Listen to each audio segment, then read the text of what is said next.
বিল হক। 3 number হলো সর্বদা সদা হক কথা বলো, হকের ব্যাপারে প্রতিবাদ করো, হক কথা বলো। 4 নাম্বার হলো ওয়াতাওয়াসাউ বিস সবর, আর তোমরা ধৈর্য ধারণ করো। এই 4টা কোয়ালিটি যার মধ্যে থাকবে, আমার মালিক বলে তারে আমি জান্নাতের মেহমান বানাবো। আমার যুবক ভাইরা, চিরস্থায়ী জান্নাত আর ক্ষণস্থায়ী হলো দুনিয়া। জান্নাতটা হলো চিরস্থায়ী, দুনিয়াটা হলো ক্ষণস্থায়ী। কেন রে চিরস্থায়ী জান্নাত থেকে আমাদেরকে ক্ষণস্থায়ী দুনিয়ায় পাঠাইলো? কারণ আমাদের আব্বা এবং আম্মা দুজন তো চিরস্থায়ী জান্নাতে ছিল। আদম নবী আমাদের আব্বা, হাওয়া আলাইহিস সালাতু ওয়াস সালাম আম্মা, দুজনকে মালিক জান্নাতের ভিতরে রাখছিল। কিন্তু মালিক আবার ক্ষণস্থায়ী দুনিয়ায় তাদেরকে পাঠাইলো। পাঠানোর কারণে আজকে আমরা দুনিয়ায় আসছি। এই পচা গান্দা দুনিয়ার মধ্যে আমরাও চলে আসছি, ফিতনার মধ্যে আমরা এসে জড়ে গেছি। কিন্তু প্রশ্ন হলো, চিরস্থায়ী জান্নাত থেকে আমাদের আব্বা আম্মাকে ক্ষণস্থায়ী দুনিয়ায় কেন পাঠাইলো? আল্লাহ বলে, বান্দারে আগে জানতে হবে দুনিয়া নামক জায়গায় কেন তোদেরকে পাঠাইলাম, কেন পাঠাইলাম। এই জিনিসটা আপনি আমার বোঝা দরকার। বালিশের সঙ্গে মাথা লাগাইয়া ঘুমে না আসলে মাঝে মধ্যে চিন্তা করবেন, কেন বা দুনিয়ায় আসলাম, কেন আল্লাহ পাঠাইল। এই ক্ষণস্থায়ী দুনিয়া চিরস্থায়ী নয় গো, দেখা যায় না। ক্ষমতা দেখায় পৃথিবীতে দেখা যায় না, শক্তি দিয়েও দেখা যায় না। কেউ থাকতে পারে না, কেউ থাকতে পারে নাই, আমিও থাকতে পারবো না। তাহলে মালিক কেন পাঠাইল? আপনাদের মনে হয় আমার মালিক অনর্থক বানাইছে? অনর্থক বানাইছে? আফাহাসিবতুম আন্নামা খালাকনাকুম আবাসাও ওয়া আন্নাকুম ইলাইনা লা তুরজাউন। রব্বে কারীম বলেন, অনর্থক বানাই নাই, অকারণে বানাই নাই, নিষ্প্রয়োজনে বানাই নাই। বান্দারে তোরা যদি মনে করস খাওয়ার জন্য পাঠাইছি, ঘুমানোর জন্য পাঠাইছি, মাস্তানি করার জন্য পাঠাইছি, না, অনর্থক বানাই নাই। আল্লাহরে যদি প্রশ্ন করেন আল্লাহ কেন বানাইলেন, মালিক বলে, ওয়ামা খালাকাতুল জিন্না ওয়াল ইনসা ইল্লা লিয়াবুদুন। রব্বে কারীম বলেন, মানব আর দানব দুইটা জাতিরে বানাইছি শুধুমাত্র কেবলমাত্র আমি আল্লাহর গোলামির জন্য। বান্দারে গোলামির জন্য বানাইছি, কিন্তু বান্দা গোলামি বাদ দিয়া নাফরমানি শুরু করে দিল। আল্লাহ বলে, আমার জমিনে হাইটা, আমার জমিনে হাইটা আমার নিয়ামত ভোগ কইরা বান্দা আমার নাফরমানি করে রে। বান্দা মনে করছে আমি তারে এমনি ছেড়ে দিব। এই যুবক ভাইয়েরা, রব্বে কারীম বলে, বান্দা শুন, সৃষ্টি জগৎ সৃষ্টি করার পরে এই সৃষ্টি জগতের মধ্যে আমি শ্রেষ্ঠত্ব দান করছি মানুষরে। সুবহানাল্লাহ। এই মানুষরে আমি শ্রেষ্ঠত্ব দান করছি রে।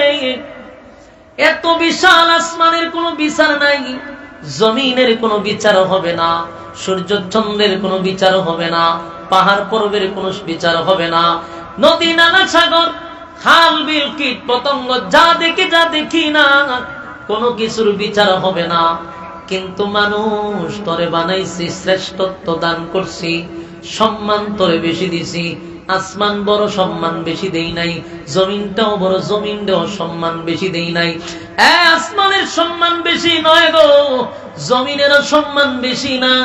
সূর্য বানাইলাম, যেই সূর্য পৃথিবীর থেকে 13 লক্ষ গুণ বড়, সূর্যের সম্মান বেশি না, চন্দ্রেরও সম্মান বেশি না, সাগর নদী নালার কোনো সম্মান বেশি না।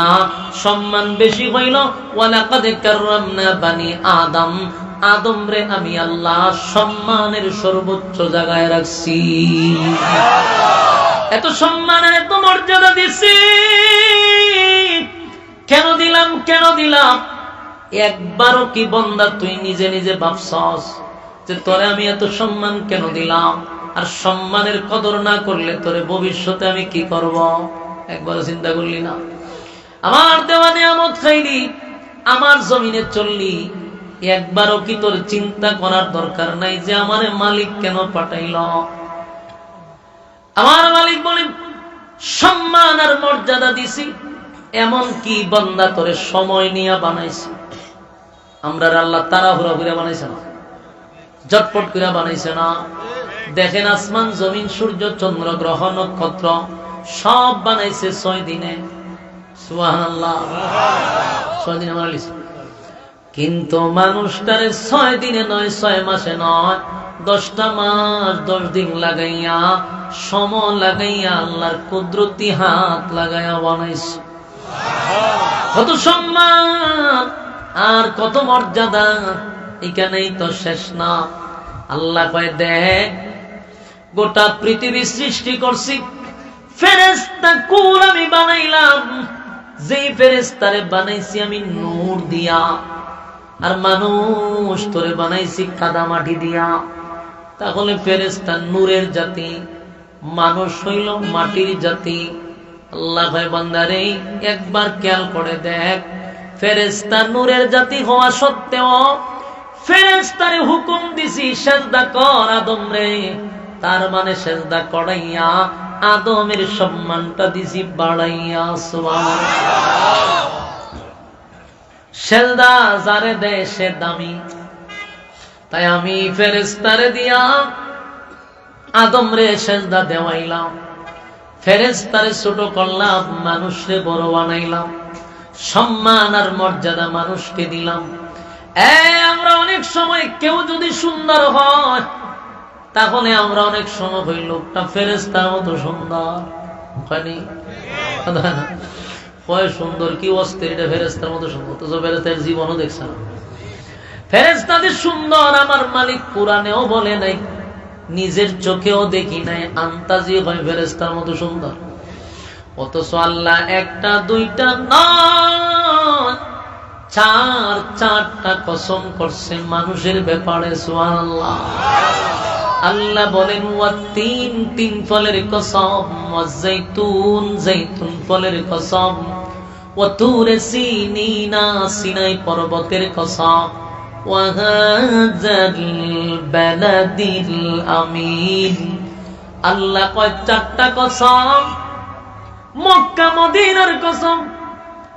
যুবক ভাইয়েরা, মানুষ সৃষ্টি করে আমার মালিক বলেন 3 ফলের কসম, জাইতুন ফলের কসম, বান্দারে ওয়া জাইতুন ফলের কসম, ওয়া তুরে সিনিনা, সিনাই পর্বতের কসম, ওয়া হাযাল বালাদিল আমিন, পবিত্র মক্কা নগরীর কসম। তাহলে 4টা কসম করলো আল্লাহ। এরপরের অংশ বলেন লাকাদ খালাকনাল ইনসানা ফি আহসানি তাকওয়িম। রব্বে কারীম বলেন 4টা কসম আমি করলাম, 4টা কসম করে আমি বলছি মানুষ তোরে সুন্দর করে বানাইছি, তোরে সুন্দর করে বানাইছি, তোরে সুন্দর করে বানাইছি।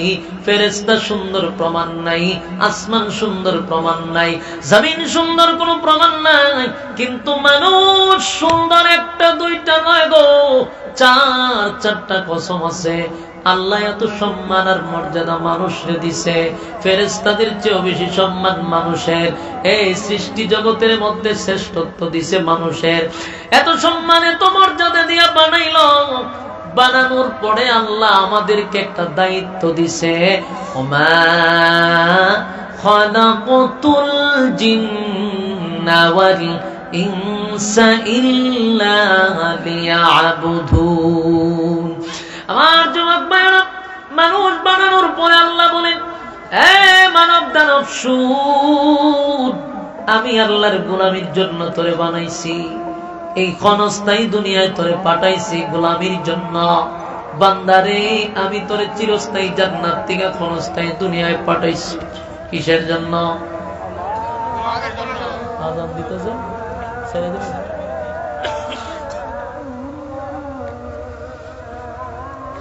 আযান তো ঘুরে গেল, কি করা যায়?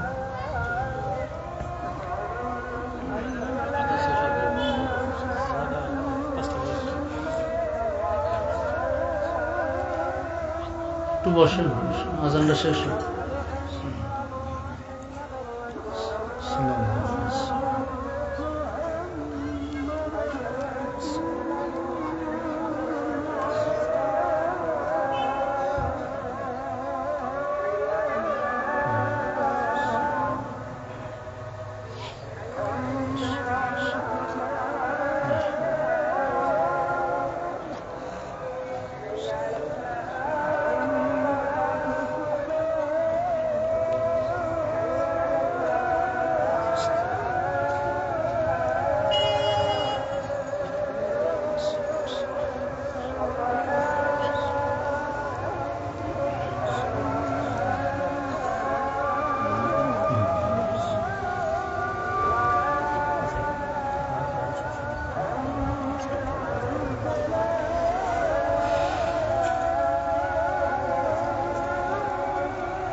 আযান তো শেষ,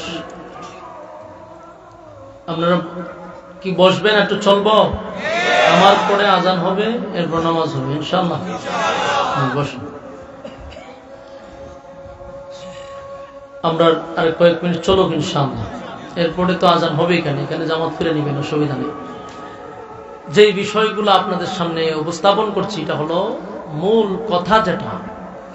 এটা হলো যে আমাদের মূল উদ্দেশ্য কি এবং আল্লাহ যে পাঠাইছেন তার পিছনে কারণটা কি। এতক্ষণের আলোচনায় কিছু তো বুঝছেন যে আমরা কেন আসছি। আমাদেরকে পাঠানোই হয়েছে একটা পরীক্ষা দেওয়ার জন্য। এই পরীক্ষায় যারা উত্তীর্ণ হবে চিরস্থায়ী জান্নাত তারা পাবে। দেখেন, আদম আলাইহিস সালাতু ওয়াস সালামকে জান্নাতে রেখে দুনিয়ায় পাঠাইলো কেন? দুনিয়া হলো ক্ষণস্থায়ী, জান্নাত হলো চিরস্থায়ী। চিরস্থায়ী জান্নাত থেকে ক্ষণস্থায়ী দুনিয়ায় পাঠানোর উদ্দেশ্য হলো যে এখানে একটা পরীক্ষা দেওয়ার জন্য পাঠাইছে। জাস্ট এখানে পরীক্ষা দাও, রেজাল্ট আউট হবে হাসরের মাঠে। বলুন, পরীক্ষা দুনিয়ায়, রেজাল্ট কোথায়? হাসরের মাঠে। তুই রেজাল্ট যখন দেখবে তখন যারা পরীক্ষায় উত্তীর্ণ হবে আল্লাহ রাব্বুল আলামিন তাদেরকে জান্নাত দান করবে। তবে আমরা কিন্তু অলরেডি পরীক্ষা দিতেছি। বালেক যেদিন থেকে হয়ে গেছি সেদিন থেকে পরীক্ষার হলে ঢুকে গেছি। অলরেডি পরীক্ষা চলতেছে, কিন্তু আমরা পরীক্ষার হলে পরীক্ষা না দিয়া ফাউ সময় নষ্ট করতেছি, বেহুদা সময় নষ্ট করতেছি। হঠাৎ দেখবেন ঘন্টা বাজে যে পরীক্ষার টাইম শেষ। সেদিন চাইলেও আপনি আর পরীক্ষা দিতে পারবেন না। এই হলের ভিতরে আপনি চাইলেও থাকতে পারবেন না, ক্ষমতা দেখাতে পারতেন না। তাহলে পরীক্ষার সময় কিন্তু খুব কম। আপনি দুনিয়া তো কলেজ, ভার্সিটি, মাদ্রাসা যেখানেই পরীক্ষা দেন 3 ঘন্টা সময় দেয়। ঠিক দুনিয়া নামক এই পরীক্ষার হলেও 60 বছর যেটা, 70 বছর যেটা, এটা পরকালের সময় 2-2.5 ঘন্টা, এর বেশি না। তো সুতরাং পরীক্ষার সময় তো অল্প, এর ভিতরে রেজাল্ট ভালো করতে হবে। যদি রেজাল্ট খারাপ হয় কপাল পড়ছে। এজন্য বারবার আল্লাহ বলেন, ওমা খালাকাতুল জিন্না ওয়াল ইনসা ইল্লা লিয়াবুদুন। আল্লাহ বারবার আমাদেরকে বারবার অ্যালার্ট করে বলতেছে, বান্দারে, মানব এবং দানব দুইটা জাতিরে আমি গোলামির জন্য বানাইলাম, কিন্তু তোরা পরীক্ষার হলে পরীক্ষা না দিয়া বেহুদা সময় নষ্ট করস, অনর্থক সময় নষ্ট করস, এই সময়েরও হিসাব আল্লাহর কাছে দিতে হবে। কথা হয় না? কুল্লু নাফসিন বিমা কাসাবাত রাহিনা, প্রত্যেকটা মানুষ তার কৃতকর্মের জন্য আল্লাহর সামনে দাঁড়াইতে হবে, পাই পাই করে হিসাব দিতে হবে। হিসাব থেকে বাঁচার কোনো সুযোগ নাই গো। মালিক বলে আমি হিসাব নিব, হিসাব নিব। যুবক ভাইরা আমার, আল্লাহ বলেন ওয়াল আসর, সময়ের কসম করে বললাম, সময়ের কসম করছে আল্লাহ, সময়ের কসম করে বলে ইন্নাল ইনসানা লাফি খুসর। আল্লাহ বলেন সময়ের কসম, ইন্নাল ইনসানা লাফি খুসর, প্রত্যেকটা মানুষ নিশ্চয়ই নিশ্চয়ই প্রত্যেকটা মানুষ ক্ষতিগ্রস্ত। কেন আল্লাহ ক্ষতিগ্রস্ত বলল? কারণ আমরা সময়ের মূল্যায়ন করি না, সময়ের গুরুত্ব দেই না। এই জন্য মালিক বলে যারা সময়ের মূল্যায়ন করে না তারা দুনিয়া তো ক্ষতিগ্রস্ত, পরকালেও ক্ষতিগ্রস্ত। আমার যুবক ভাইরা, তাই সময়ের মূল্যায়ন করা দরকার আছে না নাই? আল্লাহ বলে বাবা শুন, এই যে আমি বললাম বান্দা তোরে সম্মান মর্যাদার দিক দিক দিয়া উপরে রাখছি, তোরে আমি সম্মান মর্যাদার দিক দিয়ে উপরে রাখছি। কেন তোরে তো সম্মান দিলাম? কারণ তুই করবি আমি আল্লাহর গোলামি। সুবহানাল্লাহ। আমরা আমার রবের গোলামি করব, এই জন্য রব আমাদেরকে সম্মান দিছে গো। কিন্তু বাকি সৃষ্টি জগৎরে এত সম্মান মর্যাদা আল্লাহ দেয় নাই, কারণ অন্যান্য সৃষ্টি জগৎ মালিকের গোলামি করার জন্য বাধ্য না, কারণ আল্লাহ তাদেরকে গোলামির জন্য পাঠায় নাই। আসমানকে গোলামির জন্য পাঠায় নাই, জমিন গোলামি আল্লাহর করার জন্য পাঠায় নাই। গাছ মাছ পাখি পাহাড় পর্বত কেউ মালিকের গোলামির জন্য আল্লাহ দুনিয়ায় পাঠায় নাই। গাছ রে আল্লাহ গোলামির জন্য বানায় নাই, সাগর নদী নালারে গোলামির জন্য পাঠায় নাই। গোলামির জন্য পাঠাইছে শুধুমাত্র কেবলমাত্র মানুষ আর দানব, ওই জিন্নাতরে পাঠাইছে। এই দুই জাতি গোলামি করবে, কিন্তু আমরা গোলামি বাদ দিয়া দিছি। গাছটাও দাঁড়ায় আছে জীবিত অবস্থায়, এই গাছরে গোলামির জন্য আল্লাহ বানায় নাই, কিন্তু গাছেও আল্লাহর জিকির করে। গাছে জিকির করে, মাছে জিকির করে, পাখি জিকির করে, নদী জিকির করে। আমরা শুনি না, কিন্তু তারা মালিকের জিকির করে। যতদিন জিকির করবে ততদিন বেঁচে থাকবে, জিকির করবে না দুনিয়ায় থাকার কোনো অধিকার নাই। কিন্তু আশ্চর্যের ব্যাপার হলো, গাছ আল্লাহর জিকির করে রে, জমিন আল্লাহর জিকির করে, সাগর নদী নালা জিকির করে। জিকিরের জন্য তাদেরকে বানায় নাই, কিন্তু তারা জিকির করে। আশ্চর্য হলো, জিকির যদি বন্ধ করে আমার আল্লাহ তাদেরকে দুনিয়ায় থাকতে দেয় না। নদী যদি জিকির না করে নদী মরা নদী হয়ে যায়, গাছ যদি জিকির না করে গাছ মরে যায়, পাখির জবান থেকে জিকির বন্ধ হলে পাখি মরে যায়। আশ্চর্যের ব্যাপার হলো, জিকিরের জন্য তো বানাইলো না, ফাও তারা জিকির করলো, আবার জিকির না করলে মাইরে ওলায়। কিন্তু আশ্চর্য হলো, মানুষকে জিকিরের জন্য বানাইলো, মানুষ রে আল্লাহ জিকিরের লাইগা বানাইছে, কিন্তু মানুষ জিকির করে না, আল্লাহ মারে না। খোদা হয় না দি, আমরা আমাদেরকে বানাইছে জিকিরের জন্য, আমরা মালিকের জিকির করি না, উচিত তো আমাদেরকে মারা, কিন্তু আল্লাহ আমাদেরকে মারে না। গাছরে জিকিরের জন্য বানায় নাই, জিকির না করলে গাছ মেরে ফেলে। আমরা রে জিকিরের জন্য বানাইলো, জিকির না করলে মারে না। এর কারণটা কি? কারণটা কি? আল্লাহ বলে বান্দারে, গাছ জিকিরের জন্য বানাই নাই, নদী নালা জিকিরের জন্য বানাই নাই, চতুষ্পদ জানোয়ার জিকিরের জন্য বানাই নাই, কিন্তু যতদিন জিকির করবে জমিনে ততদিন টিকে থাকবে। মানুষ জিকিরের জন্য বানাইছি, কিন্তু মানুষ জিকির না করলে টানা ফালাইয়া মারি না, গজব দিয়াও মারি না, কারণ মানুষের জন্য আছে জান্নাত, মানুষের জন্য আছে জাহান্নাম। গাছের জন্য জান্নাত নাই, জাহান্নাম নাই। নদীর জন্য জান্নাত নাই, জাহান্নাম নাই। তাই জিকির করবে যতদিন বেঁচে থাকবে ততদিন। মানুষের জন্য জান্নাত আছে, জাহান্নাম আছে। জিকির না করলে যাবে জাহান্নামে, জিকির করলে যাবে জান্নাতে। আমার যুবক ভাইরা, তাই মালিক আমাদেরকে পরীক্ষার হলে ডিস্টার্ব করে না। পরীক্ষার হলে আসছি, পরীক্ষার হলে পরীক্ষার্থী যদি বৈশা গান লেখে তাও মাস্টারে কিছু পায় না, কারণ সিস্টেম না। তাই আল্লাহ বলেন দুনিয়া নামক জায়গায় মানুষ জেনা করে, বেবিচার করে, চাঁদাবাজি করে, টেন্ডারবাজি করে, কিন্তু আসমান থেকে গজব দিয়ে তারে মারে না, কারণ পরীক্ষা চলতেছে। সুবহানাল্লাহ। পরীক্ষা চলতেছে, বান্দার যা মনে চায় তা করবে, কারণ এই পরীক্ষার পরে তার বিনিময় আছে।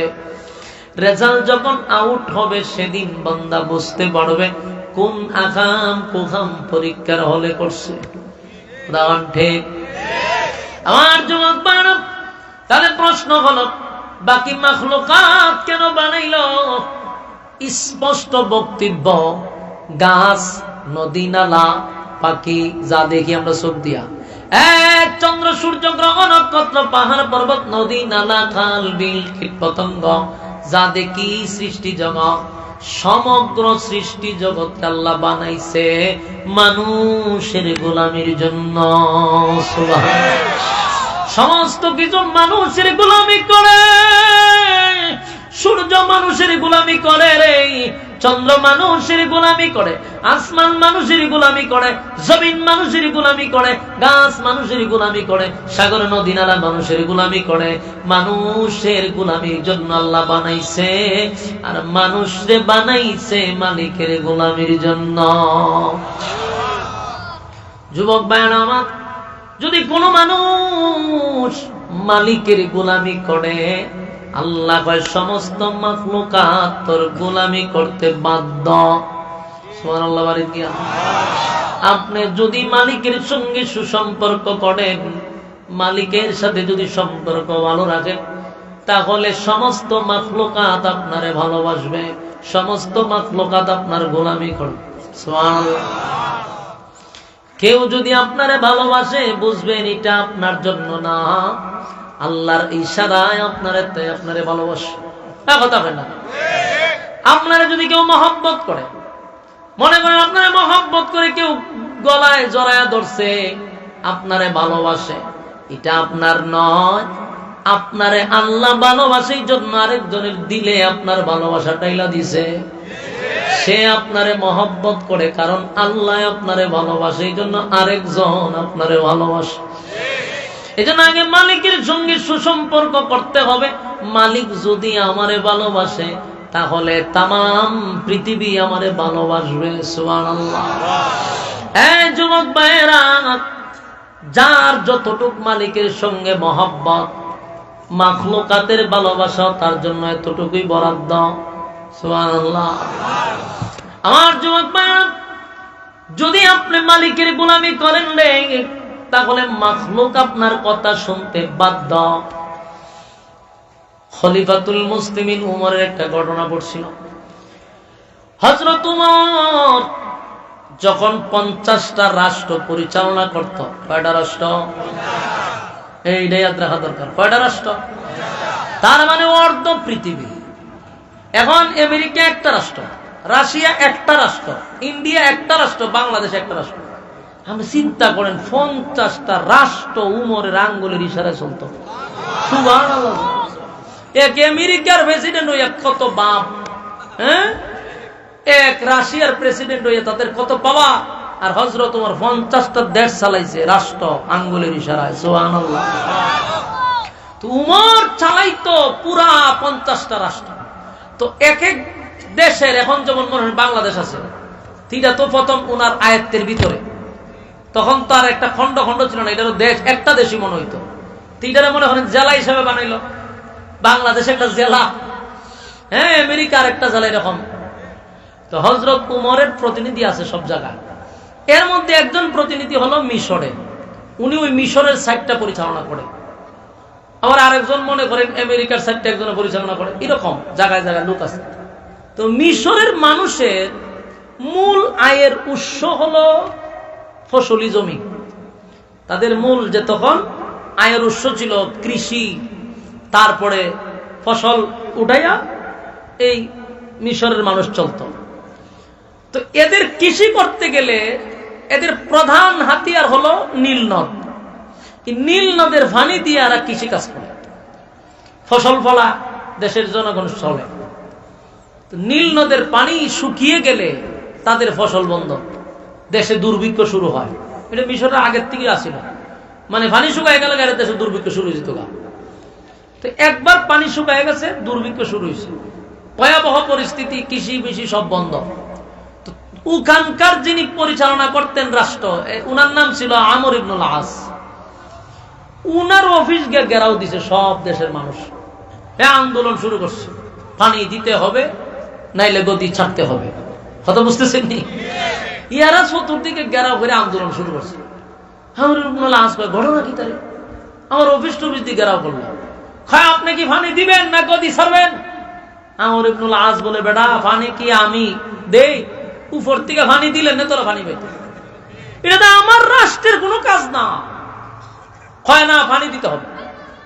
এক গৈরামে করে আন্দোলন শুরু করছে। এত আন্দোলন তীব্র শুরু হয়েছে যে উনারে গদি তেলামাই দিব। এদের বক্তব্য শুনলে যে পানিটা আসতো কোত্থেকে? বৃষ্টি দিলে নদী পানি পাইত। আমার করণীয় কি? আপনি উমরের কাছে বলেন রাষ্ট্রীয় ভাবে যেন পানির ব্যবস্থা করেন। এই সাহাবী তো বলছে মহামুসিবত, যে বৃষ্টি নাই, পানি শুকায় গেছে, এটা রাষ্ট্রের কি সমস্যা?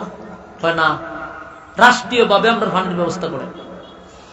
আন্দোলন যখন তীব্র থেকে তীব্র হয়ে গেল, চতুর্দিকে ওনারা ঘেরাও করে রাখছে। উনি তাড়াতাড়ি ওই আমিরুল মুমিনিনের কাছে সিডি পাঠাইছে যে দেশের পরিস্থিতি বেশি ভালো না, আমার অলরেডি অফিস ঘেরাও হয়ে গেছে, আপনি একটা ব্যবস্থা করেন, আর নাইলে ঘর থেকে বাইরে নিয়ে যেতেছে না, গৃহবন্দী অবস্থায় আছে। পাঠাইছে দেশের বাদশার কাছে সিডি। বাদশার সিডি পড়া দেখে যে এটা তো মহা সমস্যা, কারণ ওখানকার মানুষ দুর্ভিক্ষ শুধু একমাত্র পানির জন্য। এরা তো কৃষি কইরেই চলে, এখন পানি যদি না থাকে তে তো দেশের জনগণের অবস্থা খুব খারাপ। উমর এটার গুরুত্ব দিছে যে মহা সমস্যা। উনি করলো কি, রিটার্নটা আরেকটা সিডি পাঠাইছে। কিন্তু ঘটনা হলো সিডিটা আমর ইবনুল আসের কাছে পাঠায় নাই, পাঠাইছে নদীর কাছে। কথা কি বুঝতেছেন আমার? এটা যখন পাঠাইছে জানাজানি হয়েছে মিশরে, সিডি আইছে নদীর কাছে। পরের দিন এরা আবার আন্দোলন লয়ে বেরিয়েছে। বাইরিয়া আমর ইবনুল আসের অফিস ঘেরাও করছে। ঘেরাও করে হয়, আমরা আছি মুসিবতে, খাওয়ান নাই, ফেড, দুর্ভিক্ষ শুরু হয়েছে, আর আপনারা যে আমরা হলে ইত্রামি আর ফাইজলামি শুরু করছে। এটা তো পুরো একটা ফাইজলামি আর ইত্রামি। সিডি দিব আপনার কাছে, সিডি নাকি শুনছি নদীর কাছে দিচ্ছি, পুরো একটা ইত্রামি শুরু করছেন। দেশের জনগণ নিয়ে আপনারা মস্কারি শুরু করছেন। এটা স্বাভাবিক, কষ্ট লাগার কথা। তখন আমরা বাংলাদেশও বেগুনের দাম বাইরে গেছিল, তো বাড়ছে পরে দেশের পোলাপান টিকটক, এরপরে ফেসবুক, যারা মুজাহিদ আছে, যারা 24 ঘন্টা এগুলো থাকে, এরাও বলে মিল একটা আন্দোলন করছে ফেসবুকে যে আমরা বেগুনের দাম বাড়ছে, রাত পেয়ে রমজান মাস আইছে, রোজা রাখতাম। এটা হইল কিতা? মানুষের খুব কষ্ট, যে আরে সারাদিন রোজা রেখে বেগুনে টেগুনে খামন, বেগুনের যে দাম বাড়ছে কেমনে কিনন। আমরার যিনি বুবু বুবুয়ে দেশের জনগণের সান্ত্বনা না দিয়া কয় বেগুনির দাম বাড়লেও সমস্যা কি, তোমরা মিষ্টি কুমড়াতে বেগুনি খাইবা। কি পরিমাণ ইত্রামিয়ার ফাইজলামি করছে দেখছেন? আচ্ছা, মিষ্টি কুমড়াতে বেগুনি হয় কেমনে? বেগুনি তো নাই ওই কেন, মিষ্টি কুমড়া এটা ফাইজলামি না? আমরা বুবুয়ে মাঝে মধ্যে এরকম আমরা একটা বিনোদন দিত, বুবুয়ে কিছু ফারুক আর না ফারুক একটা বিনোদন দিত, দিয়া হইতো বেগুনি না দিয়া তোমরা মিষ্টি কুমড়াতে বেগুনি খাইলো, আমরা খাই। আচ্ছা, কদিন পরে গেল চাউলের দাম বাইরা, বুবু এই সময় কয় আলু যেহেতু সস্তা আছে আপনারা আলু খান। এগুলা কিন্তু আমি বাস্তব কইতাছি, রিপোর্ট আছে, তো আপনি এখন চার্জ দেন, হনি পাইবেন। এইরকম ফাইজলামি যখন করছে, দেশের মানুষ কি এটা মাইনা নিছে? আমরা যদি ইত্রামি করলো, আপনি দেশের একজন প্রধান, আমরা সান্ত্বনা দিবেন, উল্টা কয় বেগুনির বদলা মিষ্টি কুমড়া খাইলাম। তো ওই সিডিটা এইরকম হয়ে গেছে, সিডিটা যখন দিছে জনগণের কাছে এইরকম হয়ে গেছে বুবুর মতো, কিন্তু জনগণ তার উমর রে চিনে না। উমর তো সাধারণ কোন সাহাবী না, সুবহানাল্লাহ। হেরা তো উমর, আমর ইবনে আস উমর তো চিনে, আমর না আসিটা দিয়ে মুসকে আসে দিছে যে অসুবিধা নাই, কিন্তু হেরা মনে করছে যে আমার সাথে ইত্রামি করছে। এরা গেছে কেপা এবং আমর ইবনে আসরে ঘেরাও করে রাখছে। আমর ইবনে আস বলে, বেটা তোরা যে আমার চতুর্দিকে ঘেরাও করে রাখলি, সিডি তো দিছে বাচ্চা, সিডিটা নদীর কাছে দিতে দে। এরা ফাজলামি করেন, নদী সিডি পড়ব, এটা আমরা সাথে ইত্রামি করেন। 24 ঘন্টার ভিতর আপনাকে কর্মসূচি দিলাম, গদি ছেড়ে দিবেন। এরা প্ল্যান নিছে আমর ইবনে আসরে হত্যা করবে, টার্গেট করছে যে ওনাকে হত্যা করব প্রয়োজনে। ইত্রামি করলো কেন? দেশের জনগণ না খাইয়া মারা যাচ্ছে, আর সিডি দিছে নিয়ে নদীর কাছে। কত হাস্যকর। আমর ইবনে আস কয়, তোরা উমর রে চিনস না? হ্যাঁ, মাথা মোটার দল গেল আমার রাস্তাতে, আমার সিডিটা দিতে দে, খনা দেওয়া যাবে না। উমর রে বলেন আসার জন্য, লাগছিনি হড্ডগোল। গোটা মিশরের মানুষ দাঁড়ায় গেছে। কিছু সংখ্যক মানুষ বলে ঠিক আছে, কিছু সময়ের জন্য আমরা মেনে নেই।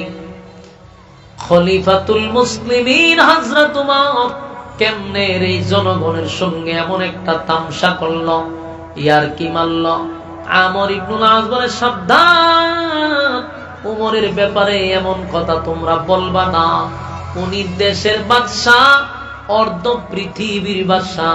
তোমাদের সঙ্গে ইত্রামি করার সময় নাই, তোমাদের সঙ্গে ফাজলামি করার সময় নাই। উনারে আমি চিনি, তাই বাজে মন্তব্য করবা না। চিঠিটা আমারে দিতে দাও। আমি আমর ইবনে আস ওয়াদা দিলাম, উমর চিঠি দেওয়ার সাথে সাথে নদী পানি দিতে বাধ্য। কেন এমন ভাবে চ্যালেঞ্জের মোকাবেলায় বুক ফুলিয়ে কিভাবে বলল, আর কিভাবে এতটা আগ্রহ নিয়ে বলল? আমর ইবনে আস বলেন, আসুন আমরা চিঠিটা পড়ি।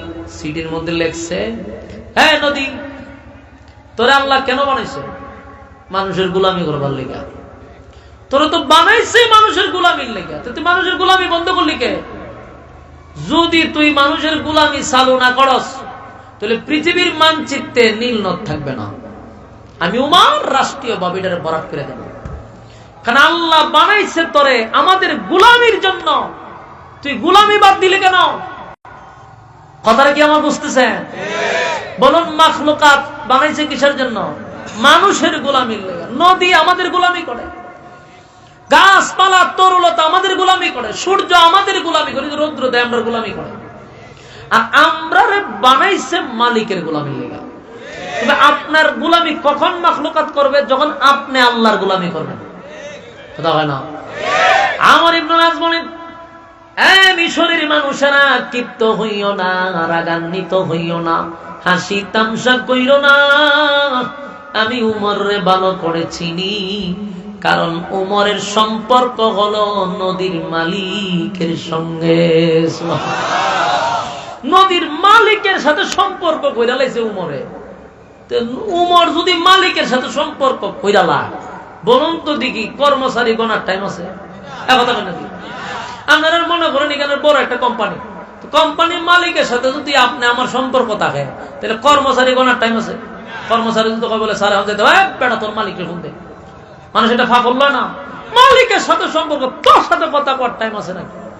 ঠিক উমর সম্পর্ক করছেন ডাইরেক্ট আল্লাহর সাথে। কথা বুঝতেছেন নি? উমর সম্পর্ক করলো মালিকের সঙ্গে, তাই মালিকের সঙ্গে যখন উমর সম্পর্ক করছে, তো মালিকের সমস্ত কর্মচারী উমরের কথা শুনতে বাধ্য। তাই আমর ইবনে আস বলেন, আমি গ্যারান্টি দিয়া বলতে পারি নদীর মালিকের সঙ্গে উমরের সম্পর্ক, তাই উমরের কথা শুনতে নদী বাধ্য। চিঠিটা লইয়া গেছে, দেশের মানুষ চতুর্দিক দিয়া ঘেরাও করছে। হায় রে, এত মানুষ! কেউ গেছে তামসা দেখার জন্য, কেউ হাসি তামসা করতেছে, কেউ যায় আমর ইবনুল আস রে হত্যা করব যদি আজকে পানি না পায়, কেন জাতির সঙ্গে তামাশা করলো। আবার কেউ গেছে উমর রে চিনে, তাই সবাই গেছে দেখার জন্য। উমর যেহেতু চিঠি দিছে, নদী বাধ্য হবে পানি দিতে, এমন মন মানসিকতা নিয়ে গেছে। হাজার হাজার মানুষ নীল নদীর চতুর্দিকে দাঁড়ায় আছে রে। আমর ইবনুল আস চিঠিটা লইয়া নদীর মাঝখানে গিয়া চিঠিটা নদীর মধ্যে ছেড়ে দেয়।